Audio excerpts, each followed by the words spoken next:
This video ay magluluto tayo ng bangus. So, ayan, meron ako ditong fork. Isasangkutsa natin siya sa maging brown siya. And then, so ayan na nga, igigisa na natin yung bawang, sibuyas, and then luya. Nagisa na natin yan, ilalagay na natin yung bangus dito. So, ayan. So, ito na nga, ilalagay na natin tong bangus. Ayan. 4 na peraso nga lang siya. Kaya naman, ayan lang siya.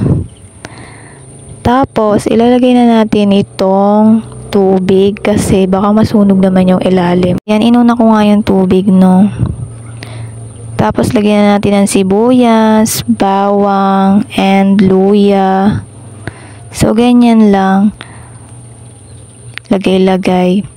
Tapos, lagyan natin siya ng 3 sili. Ayan. Tapos, lagyan din natin siya ng suka. Yung suka nga pala, tansya ko lang yun. Depende na sa inyo kung gusto niyo ng maasim or hindi. And, lagyan na natin siya ng salt. Kalahating lang yan, tablespoon. And then, itong pepper. Ayan. So, ayan. Lagay na natin. Tapos, lagyan din natin siya ng talong. Ayan, sa paligid. Ligid. Oo, ganun nga. Sa paligid-ligid lang. So, sobra nata ang dami ng talong. So, ito na nga siya.